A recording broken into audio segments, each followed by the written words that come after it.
देखा। हरे कृष्णा। गीता पिछले सत्र महात्मा। गीता पिछले महात्मा। सत्र में जब मैं आप लोग के साथ में आया था तो क्या देखा था? गीता महात्मा के बारे में। एक शास्त्रम देवकी पुत्र गीतम, एको देवो देवकी पुत्र एव, एको मंत्रस्य नमानि यानि, कर्मापयेकं तस्य देवस्य सेवा। हम लोगों ने गीता महात्मा के ऊपर में देखा था। कहते आज के युग में और आज के युग में लोगों के लिए एकम शास्त्रम देवकी पुत्र गीतम। क्या शास्त्र है? एक ईश्वर, एक धर्म, एक वृत्ति अत्यंत उत्सुक है। एको देवो देव की पुत्र एवं, और एक भगवान श्री कृष्ण, अतएव सारे विश्व के लिए केवल एक शास्त्र भगवत गीता हो।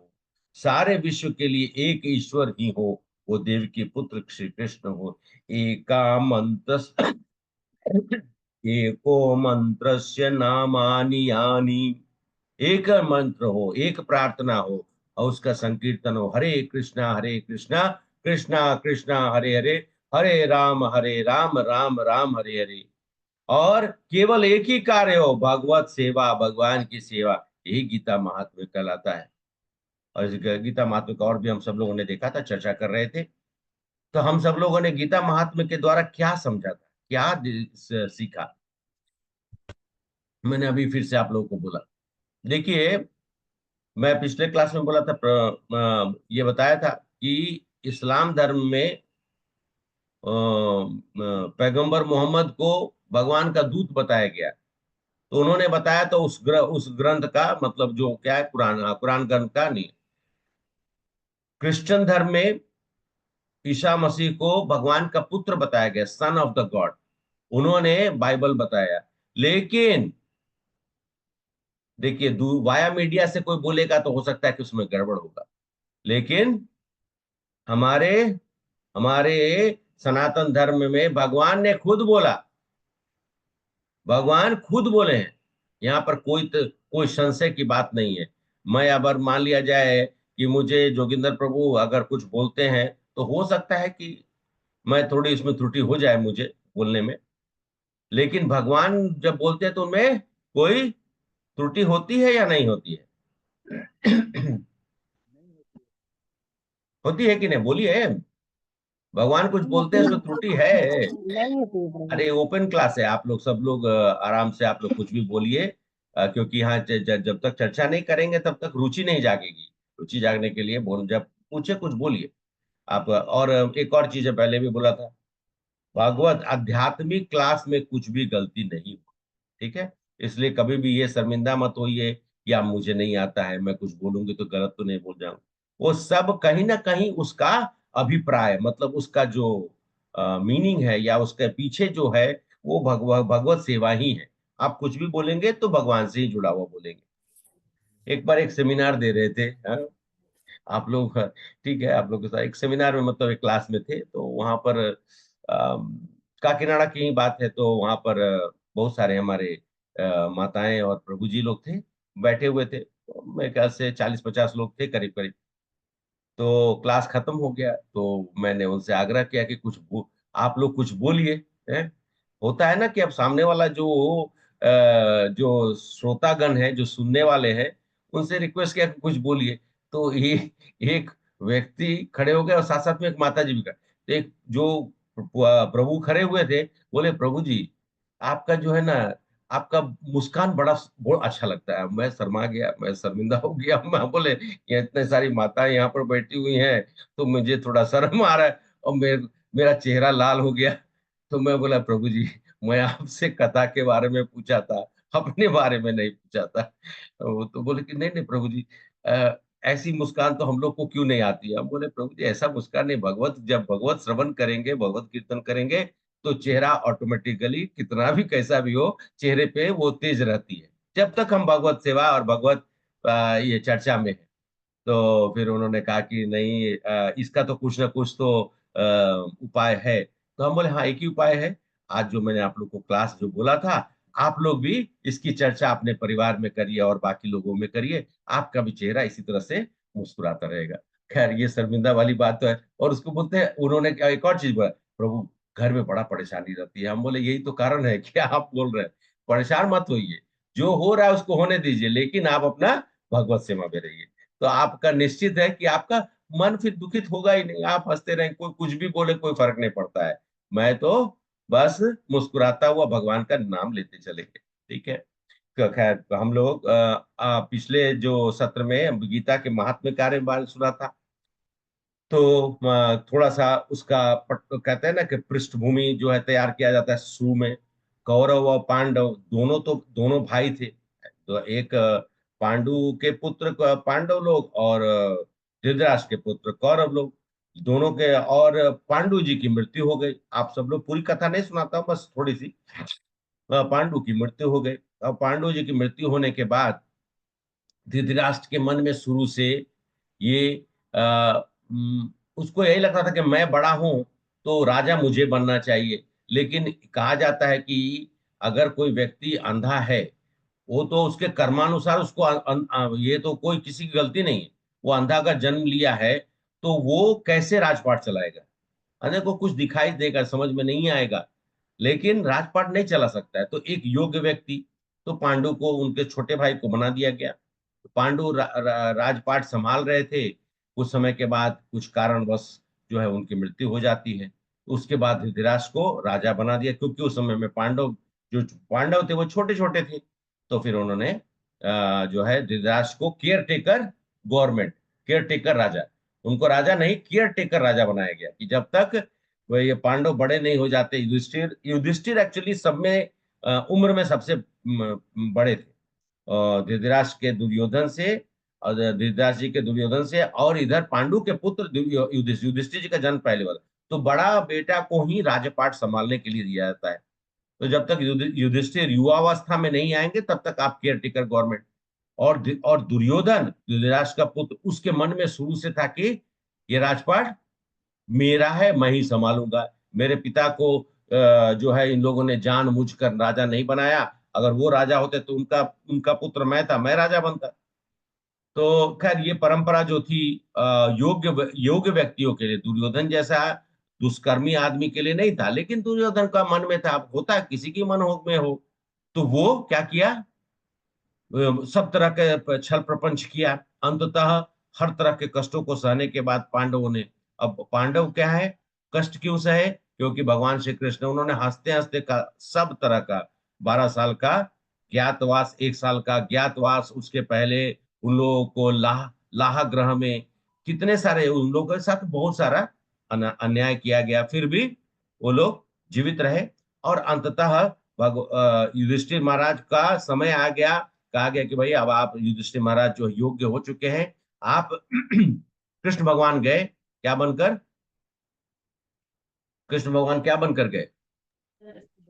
दूत बन के गया। हाँ, उसको कहते संधि संधि दूत। ओ, तो उन्होंने कहा कि भाई भगवान कृष्ण बोले कि कोई नहीं जाएगा, मैं जाऊंगा। भगवान कृष्ण गए।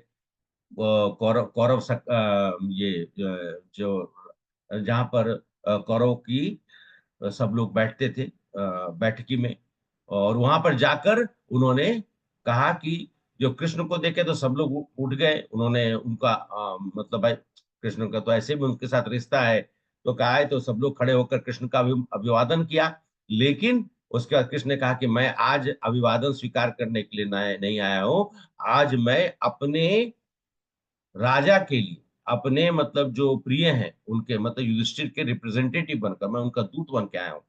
और मैं संधि दूत बन के आया हूँ। मेरे उचित स्थान आपने दिया, मैं इसके लिए आप सब लोग का शुक्रगुजार हूँ, बहुत ही आभारी, आपको आभार व्यक्त करता हूँ। लेकिन मेरा आग्रह है कि कृपया करके आप साम्राज्य को युधिष्ठिर के हाथ में दे दीजिए। तो धृतराष्ट्र चुप रहे। और दुर्योधन वहां से चिल्ला, उसके बोलता कि ऐसा कैसे हो सकता है। बहुत कुछ होने के बाद अंततः कृष्ण भगवान ने बोला ठीक है, वो लोग भी इसी परिवार के सदस्य हैं, कम से कम उनको आप 5 गांव दे दीजिए। वो भी तैयार नहीं हुआ। बोला कि मैं सुई के नोक के बराबर जमीन भी नहीं दूंगा। तब फिर भगवान श्री कृष्ण को बोले कि ये अन्यथा कर रहे हो, क्योंकि वो भी इसी परिवार के सदस्य हैं और वो क्षत्रिय हैं, क्षत्रिय धर्म है कि उनको साम्राज्य मिलना चाहिए। मैं ज्यादा कुछ नहीं मांगा, इतने बड़े साम्राज्य में 5 गांव आप चुनकर दे दो। वो भी नहीं माना। अंत में उसको गुस्सा आ गया और क्या किया, कृष्ण भगवान को बंदी बनाने की कोशिश की। और भगवान श्री कृष्ण ने फिर वहां पर अपना रूप दिखा दिया और बोला कि अब युद्ध अवश्यंभावी है, अब युद्ध रुक नहीं सकता है। आज से अब युद्ध की तैयारी तुम भी करो, अब युद्ध के मैदान में तुमसे मिलेंगे। ऐसा कहकर वहां से वो प्रस्थान कर गए। ऐसा कहकर वहां से प्रस्थान कर कर आके, पांडव तो उन्हीं के दिशा निर्देश पे चलते थे। पांडव का पूरा जीवन ही उनका है, वो भक्त हैं, भगवान के परम भक्तों में से हैं। उनका पूरा जीवन उन्हीं के दिशा निर्देश से चल रहा था। आया, उन्होंने कहा कि युद्ध की तैयारी करो। भगवान कृष्ण ने कह दिया तो युद्ध की तैयारी। अभी इधर का समाज उधर। दुर्योधन को लगा कि मेरे पास 11 अक्षय योनि सेना है, और लेकर वो युद्ध भूमि में पहुंचा। मेरे पास द्रोणाचार्य, भीष्म पितामह के जैसे महारथी, कर्ण के जैसे महारथी हैं। महारथी क्या, उस शब्द का मतलब महा महा महा महारथी हैं। तो हम लोग ही की ही जीत होगी, पांडव के पास क्या है। ऐसे भी मूर्ख था वो, भगवान को छोड़कर उसने चतुरांगनी सेना मांग लिया था।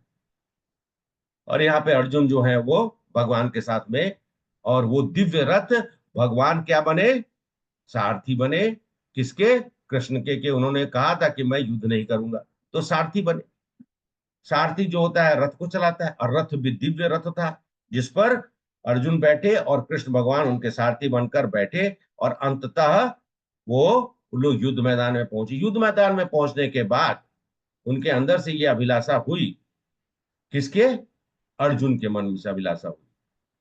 अर्जुन के मन से अभिलाषा हुई कि क्या करना है, कि युद्ध भूमि के बीच में जाकर एक बार जरा दोनों तरफ निरीक्षण कर लेते हैं। एक एक मिनट, हरे कृष्ण।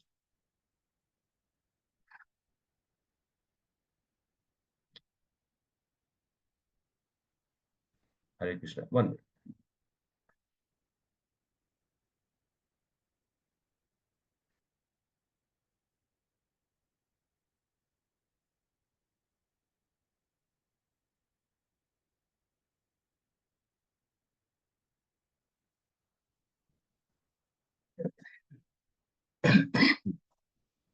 युद्ध भूमि के क्षेत्र में बीच में जाकर वो खड़े हो गए। उधर में अपने पितामह, अपने गुरु और अपने स्वजनों को, और इधर में पांडव की सेना। तो खड़े होकर अर्जुन जो है विचलित हो गए, और उनके हाथ कांपने लगे, शरीर से पसीना आने लगा। और उन्होंने कृष्ण भगवान को बताने लगे। भगवान समझ गए। भगवान अब, पहले अर्जुन खड़े थे, भगवान बैठे हुए थे। तब उन्होंने अर्जुन पहले भगवान क्या थे, मैंने क्या बोला था आपको शुरू में, भगवान क्या थे, सारथी थे। किसका, किसका सारथी, अर्जुन। अर्जुन जी। अर्जुन अर्जुन के जी। रथ को चलाने वाले सारथी थे। अब भगवान ने, अब भगवान सारथी बनते हैं। अब भगवान सारथी बनते हैं अर्जुन के जीवन का। हम सब लोग को भी अपने जीवन का सारथी भगवान को बनाना चाहिए। सारथी होता है ना जो लेके चलेगा, तो भगवान को सारथी। अब जीवन में, अर्जुन के जीवन में भगवान सारथी ऐसे रथ का बने थे, अब उनके जीवन सारथी बन, और जीवन सारथी बनकर उनको समझाते हैं। कहते हैं कि वहां पर जो ज्ञान देते हैं पूर्ण रूप से, और वहां से शुरू होती है भगवत गीता की ज्ञान। भगवत गीता एक्चुअली में कहा जाए तो एक छोटे से डब्बा, आप ऐसा सुन, एक सुंदर सा डब्बा है। उसमें भगवत गीता के 18 अध्याय हैं। आप सब लोगों ने गीता रहस्य में थोड़ा इसको जरूर जाना होगा। 18 अध्याय को तीन भाग में बांट दिया गया है। कितने सारे श्लोक हैं, 700 श्लोक है।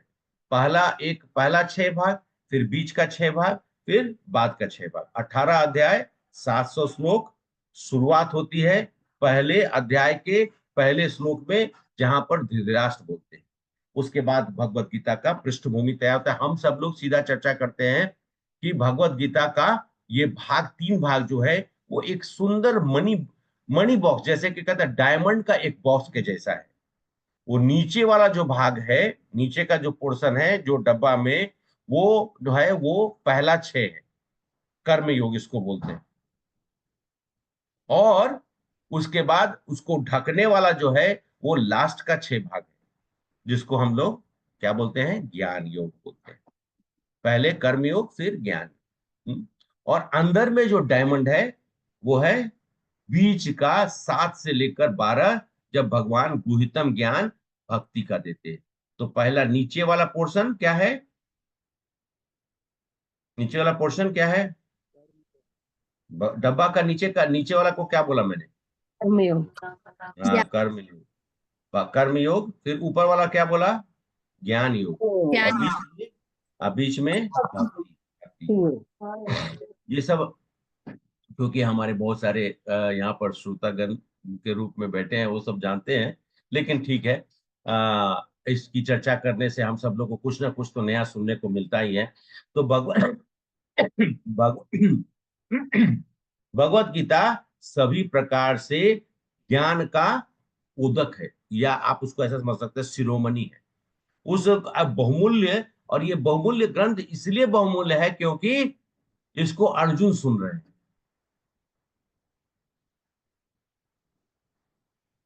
बोलिए नहीं, इसको भगवान बोल रहे हैं, अर्जुन तो भगवान स्वयं बोल रहे हैं प्रभु जी, इसलिए भगवान भगवान। स्वयं बोल रहे हैं। हाँ, ये भगवान स्वयं।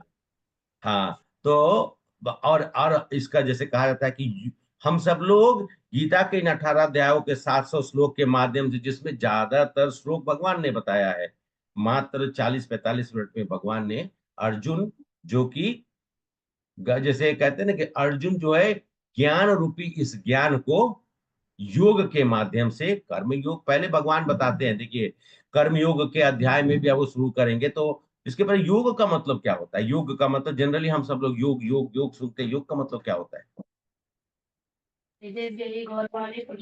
भगवान से जुड़ना चाहिए भगवद गीता।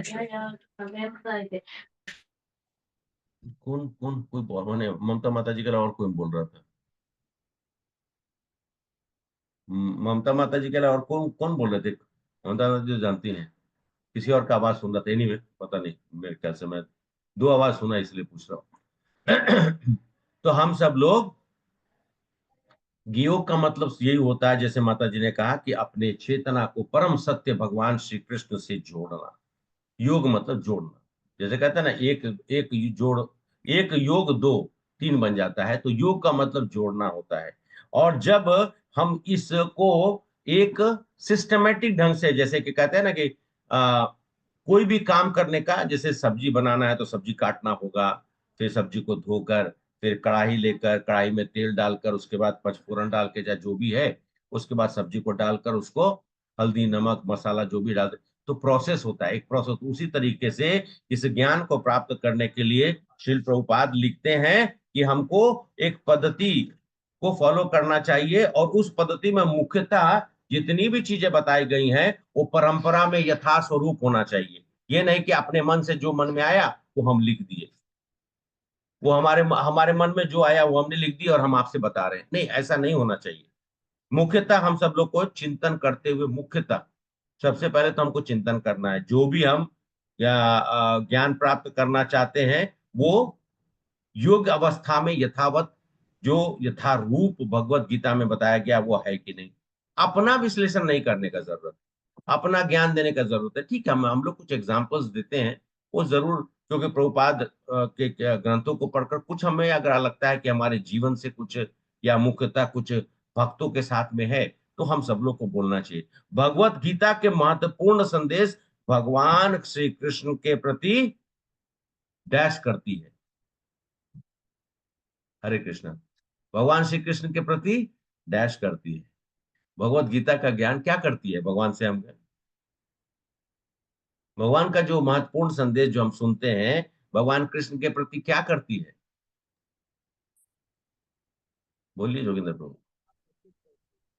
बोलिए, आवाज नहीं आ रही, प्रभु आकर्षित करती है।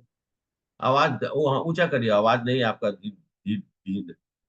वो कम है। आकर्षित करती है प्रभु, भगवान की ओर हाँ आकर्षित करती है। हाँ, प्रेम प्रेम प्रेम जो है, आता है। प्रेम हवा उत्पन्न करती है। ये बहुत हमको ध्यान रखना चाहिए।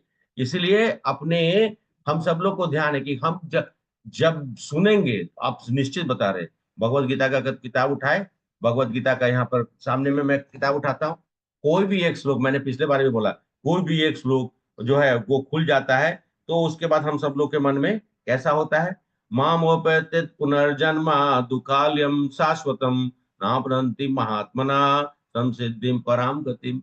ये पढ़ने के बाद आप लोग को अगर अच्छा लगता है तो निश्चित है कि भगवत गीता में भगवान से प्रेम, भगवान से आपका प्रेम जो है वो जागृत होता है, भगवान के प्रति आपकी प्रेम जागृत होती है। अगर, और ये भगवत गीता ऐसे ही, इसको खाली छूने मात्र से आपके अंदर में कंपन होगी। मैं आपको अभी बता, जो लोग भी, अब तो आप सब लोग जुड़ गए हैं, इस परंपरा से जुड़ गए हैं, तो इसलिए ये निश्चित है कि हम सब लोगों का ध्यान अच्छी तरह से जब भगवत गीता सुने, उसके बाद फिर आगे हम लोग श्रीमद् भागवत खुद कृष्ण के बारे में सुन, अभी कृष्ण के वाणी को सुन रहे हैं, बाद में हम लोग श्री कृष्ण के बारे में सुनेंगे, और वो चीज का कंटिन्यूएशन है, ये भगवत गीता उसी का कंटिन्यूएशन है, क्योंकि भगवान ये जो दिव्य ग्रंथ दिए हम सब लोग को दिव्य, और ऐसा नहीं है कि भगवान आज बोल रहे हैं या उन्होंने अर्जुन को बोला या फिर ये आज बोला फिर कल नहीं होगा, भगवान निरंतर इसको बोलते रहते, निरंतर बोल रहे हैं, ये नहीं कि खाली आज ही बोल रहे थे, है कि नहीं। आप सब लोगों ने सुना है, भगवान खुद मैंने पहले भी वसुवान को दिया था, फिर मन, मतलब ये परंपरा में चली आ रही है और ये परंपरा में चलती रहेगी। भगवत गीता कभी ना, ये वो सूर्य है जो कभी भी अस्त नहीं होता है।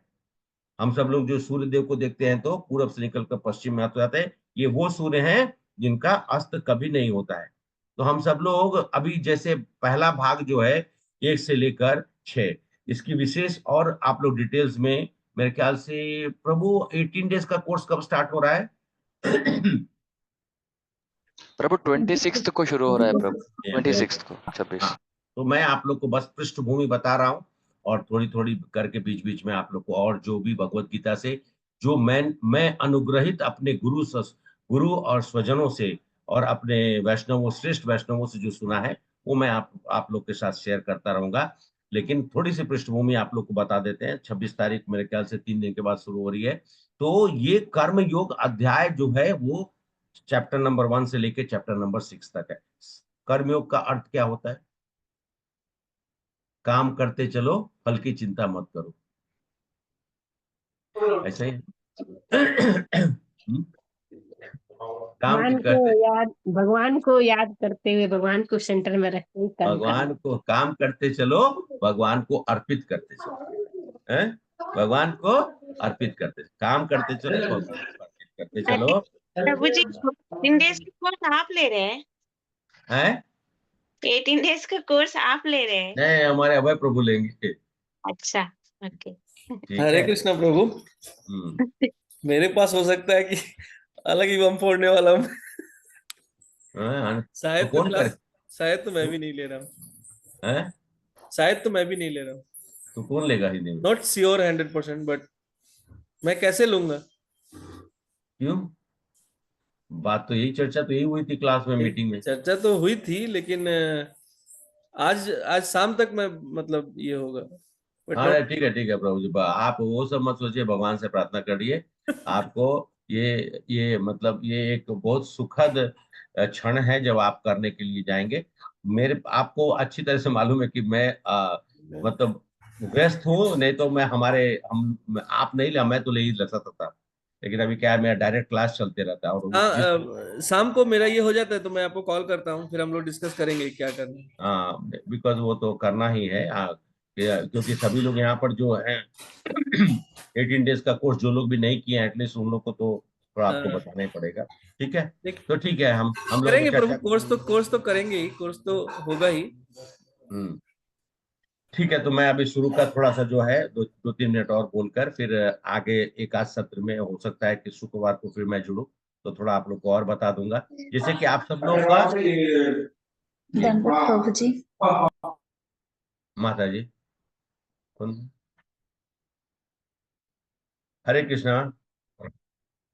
ओके, ठीक है, तो हम सब लोग अभी चर्चा क्या कर रहे थे कि पृष्ठभूमि तैयार कर, पृष्ठभूमि मतलब हम सब लोग निवेदन कर रहे हैं, मैं आप लोग से प्रार्थना भी कर रहा हूं, क्योंकि जो भी ज्ञान हम सब लोग प्राप्त करने की कोशिश कर रहे हैं वो परंपरा में है। और पहला अध्याय जो है 1 से लेकर 6 तक, जैसे मैंने कहा, कर्म करते जाओ, भगवान के प्रति इसको समर्पण करते जाओ। ये नहीं कि कर्म करते जाओ, फल की चिंता मत करो, फल तो मिलेगा, ये वो। आजकल का वो जो 20 सूत्री जो कार्यक्रम गीता का है, उसको कृपया मत पढ़िए। मैं आप लोग से आग्रह करूंगा, कृपया करके अपने घर में 20 युक्त जो लिखा हुआ है ना, 20 गीता का ज्ञान, गीता का सार, वो मत पढ़िए। अभी आपको बता इसलिए बनी, देखिए मैं उसके प्रति मेरा कोई ये नहीं, क्योंकि उसमें आप पूरे के पूरे तरह से आप भ्रमित हो जाएंगे। इसलिए गीता जो है, भगवान ने जो बोला उसको हमारे गुरुजन श्रद्धा श्रद्धा श्री हमारे कृष्ण कृपा मूर्ति भक्ति वेदांत स्वरूप प्रभुपाद के द्वारा जो दिया गया है, उनको पढ़ी। मैं पढ़ा हूं, मैं तो मैं ऐसा तो नहीं बोल सकता मैं कोई बहुत तेजस्वी आदमी हूं, लेकिन मैं पढ़ा लिखा, मतलब अब तो उम्र हो चुकी है। अभी तक मुझे नहीं समझ में आएगा कि क्या सही है क्या गलत। अगर अब नहीं समझ में आया तो फिर मेरा जीवन अकारक। इसलिए आप सब लोग को यही बोलूंगा कि श्रद्धा पूर्वक उस ज्ञान को प्राप्त करिए जो परंपरा में हो। कोई भी दे दे चलता नहीं है। कुरुक्षेत्र के युद्ध भूमि में सेनाओं को देखकर अर्जुन जो है, अपने स्वजनों को देखकर जब वो जो मैंने आप लोग से भी चर्चा की, तो हुआ क्या? कर्म कर्म योग में क्या बताया भगवान ने? अर्जुन तो भ्रमित हो रहे हैं। वो क्या सोच रहे हैं? उनके मन में यही सोच रहे हैं कि मैं एक शरीर हूं, मैं मेरा शरीर से ये संबंध है, ये मेरे भाई हैं, ये मेरे पौत्र हैं, ये मेरे पुत्र हैं। मतलब भाई के बच्चों को भी पुत्र ही माना जाता है, पुत्र हैं, उनके पौत्र हैं, हमारे मामा है, ये है वो। ये संबंध आपका कब तक है? शरीर से जुड़ा हुआ संबंध है। और ये तब तक है जब तक ये शरीर आपका रहता है। जिस दिन ये शरीर खत्म होता है तो क्या होता है? सब कुछ समाप्त होता है। तो देखिए भगवान फिर अब अर्जुन को अपने, मैंने कहा ना कि जीवन के सारथी बनते हैं और उनको ज्ञान देते हैं। पहला ज्ञान क्या देते हैं? सांख्य ज्ञान देते हैं। सांख्य ज्ञान में क्या देते हैं? उनकी आत्म चेतना को जागृत करते हैं। और क्या बताते हैं? बोलिए, क्या बताते हैं? अब तो आप लोग कुछ कुछ पढ़ चुके हैं। सांख्य ज्ञान में भगवान जो है बताते हैं कि आप क्या है, शरीर है या आत्मा है? आत्मा है, आप आत्मा आत्मा है, है। शरीर नहीं आत्मा है। हाँ, यही मैं पूछ रहा हूँ कि हम सब शरीर हैं, आत्मा नहीं है। और फिर अर्जुन को चिंता से बोलते, हे हे अब पार्थ, तुम चिंता मुक्त हो जाओ। अब मैं तुम्हें बताऊंगा कि तुम्हें क्या करना चाहिए, क्या नहीं करना चाहिए। और अंततः उस दिव्य ज्ञान को सिखाते हैं। उनके दिव्य अवतारों भक्तों के साथ में कैसा आदान प्रदान करना चाहिए, भक्तों के साथ में किस प्रकार से हम सब लोगों को सृष्टि इत्यादि के बारे में, सृष्टि को जानना चाहिए।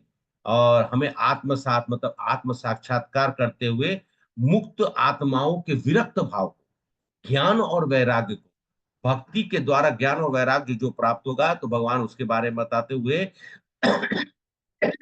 एक कर्म योगी या विरक्त भाव से कार्य करने वाला ही कोई भी कार्य को सफलता से पूर्ण कर सकता है। अगर आपको आसक्ति है तो आपको लगेगा कि मैंने कार्य कर दिया, लेकिन वो कभी भी पूर्ण नहीं होता है। सभी प्रकार के यज्ञ कर्म इत्यादि ज्ञान, हम सब लोग कहते हैं यज्ञ करो, दान करो, तप करो, ये सब बोलते हैं ना, इसके बारे में भगवान कर्मयोग में बताते, क्योंकि सब चीज तो हमारे शास्त्रों से विदित है। तो शास्त्रों में जो दिया गया है उसको भगवान अब प्रमाणित करते हैं कि क्या हमें करना चाहिए। और कृष्ण के द्वारा कर्म योग और संन्यास का ये जो ज्ञान है, इसका समान रूप से हर जीव, मनुष्य हर जीव को, मनुष्य ने हर जीव को इसका पालन करना चाहिए और नित्य प्रतिदिन इसका पालन करते हुए अपने जीवन को आगे की ओर अग्रसर करना चाहिए। भगवान ने गीता में बहुत सारे चीज बताया, अष्टांग योग, ये वो। अंततः उसका जो है चरित्रार्थ, उसका जो है अगले 7 से लेकर और जो 12 अध्याय है, उसमें उन्होंने पूर्ण रूप से जो उन्होंने कर्म योग में बताया है, वो उसको उन्होंने भक्ति योग में बताते हैं कि हमको भक्ति योग के माध्यम से अपने कर्मों को करना है। और अंततः उसको संपूर्ण करने के लिए भगवान क्या बोलते हैं, अंत में 13 से लेकर 18 में वो ज्ञान देते हैं। तो खैर हम सब लोग इसकी और चर्चा करेंगे। समय हो गया है आप लोगों का भी। और मैं आप सब लोग से प्रार्थना करता हूँ कि इस ज्ञान को, ज्ञान रूपी जो समुद्र है, ज्ञान रूपी जो भगवान के मुख से निकली हुई वाणी है, इसको ग्रहण करिए, इसको अंदर उतारिए और अपने जीवन को सार्थक बनाइए। हमारे जीवन की सार्थकता क्या है? हमारे जीवन की सार्थकता क्या है? हमारे जीवन की सार्थकता है कि वापिस हमें नहीं आना है। वापिस आना है, किसको किसको आना है? नहीं नहीं यार, सुनीता माता जी तुरंत बोले नहीं नहीं, प्रभु बहुत हो गया, शारीरिक कष्ट, मानसिक कष्ट, पारिवारिक कष्ट, परिवार वाला एक इधर खींचता है, एक उधर खींचता है, कैसे चलेगा? ये बच्चे को परेशान करते हैं। डेली का डेली सुबह उठो और वही कीर्तन, मतलब घर में, मतलब घर का कीर्तन आप समझ सकते हैं कैसा होता है। ये नहीं हुआ, वो नहीं हुआ, ऐसा नहीं हुआ, वो भी कीर्तन चलते रहता है। ऐसा कीर्तन नहीं सुनना है प्रभु जी, नहीं आना है घर में, नहीं। अब ये जीवन का साक्षात्कार यही है, अब वापिस नहीं आते, ये अनुभूति हमारी हो जानी। लोग बोलेंगे कैसा बात करते हैं प्रभु? अरे सत्य बता रहा हूं, किसको इच्छा है वापिस आने की? अगर आप अपने ज्ञान को संपूर्ण कर लीजिएगा तो किसी को इच्छा नहीं होगा कि यहाँ वापिस आए। हे भगवान, भगवत धाम में ही कहीं शरण दे दीजिए, कोई रूप में दे दीजिए, लेकिन वापिस मत भेजिएगा यहाँ। ठीक है, Hare Krishna, thank you so much. आप सब लोगों का बहुत बहुत धन्यवाद यहाँ पर उपस्थित होके। जो आधे घंटे में आप सब लोगों को मैंने प्रयास किया बोलने का, कहीं पे भी कोई त्रुटि हो इसके लिए क्षमा करिएगा। Hare Krishna. Thank you so much Krishna प्रभु, थैंक यू प्रभु जी, हरे कृष्णा। हरे कृष्णा Thank you, माता जी, हरे प्रभु, कृष्णा। धन्यवाद, प्रणाम। धन्यवाद, प्रणाम प्रभु। हरे हाँ कृष्ण। प्रभु जी। थैंक यू प्रभु, थैंक यू फॉर इतना, क्या कहते हैं कि बहुत विस्तार से इस चीज को समझाने के लिए। नहीं नहीं, विस्तार तो नहीं है, आधा घंटा में विस्तार नहीं है, लेकिन ठीक आपने जो कहा कि कुछ उसके ऊपर में मैंने अपनी संस्मृति, भगवान जो हमारे गुरुजनों के द्वारा है, उसी को मैंने बोलने का प्रयास किया। वो पूर्ण होता है ना, मैंने जो कहा उसको उस पे जब आप बोलते हैं तो वो पूर्ण हो जाता है ना, कि इसके बाद हम बाद में अब ये जो है मैं कौन होता हूँ पूर्ण करने वाला प्रभु? सब शील प्रभुपाद की कृपा है और गुरुजनों की कृपा है और भक्त जनों की कृपा है। ठीक है प्रभु, हरे कृष्णा। ठीक है, ओके। अगर किसी का कोई क्वेश्चन है तो पूछ सकते हैं, आप ले सकते हैं क्वेश्चन प्रभु एक। हाँ, जल्दी अगर हो जाए तो ठीक है, नहीं तो अदरवाइज मैं श्रृंगार करने जाऊंगा। ओके, ठीक है, then will end the session. हाँ, तो आप लोग का प्रश्न और लिख के रखिए, कोई ना कोई फिर सेशन होगा जरूर। जैसे किसी दिन छुट्टी का समय रहेगा तो थोड़ा हम लोग एक्सटेंड करेंगे, आज एक्सटेंड नहीं करेंगे। जी माता जी। मेरा एक क्वेश्चन है। हाँ बोलिए। तो जी मैं किसी की क्लास में लिंक नहीं रह पा रही हूँ, मैं ज्वाइन नहीं कर पाती हूँ। क्या माता जी, क्या बोला आपने? मैं लिंक नहीं रह पाया, मेरे से नहीं आता है, मैं ज्वाइन नहीं कर पाती हूँ क्लास में। वो माता जी बोल रहे हैं कि वो उनके पास कोई लिंक वगैरह नहीं आ रहा है, वो हाँ, क्लास ज्वाइन नहीं कर पा रहे हैं। अरे अभय प्रभु का देखिए। माता जी, आप अभी कैसे ज्वाइन किया आपने? मैंने इसी से आस्ते हैं, मैं उड़िया हूँ, मैं हिंदी में नहीं हूँ। हाँ कोई बात नहीं माता जी। ମୁଁ ଏଥିରେ କରୁଥିଲି କ୍ଲାସ ଟା, हम्म, ପୁଣି ମଝିରେ ହଉନଥିଲା, ଯୋଉ ଲିଙ୍କ ଆସୁଛି ଜୁମ୍ ଆପ ଡାଉନଲୋଡ କଲା ଠାରୁ ହଉନି, ଅଳ୍ପ ଦିନ କ୍ଲାସ କରୁଛି ତାପରେ ଆଉ କ୍ଲାସ ଆସୁନି କିଛି। ମୁଁ ଯୋଉ ଲିଙ୍କ ଟା ଆସୁଛି ମୁଁ ସେଥିରେ ଲିଙ୍କ ହେଇ ପାରୁନି। हाँ तो लिंक टा सही रहिबे।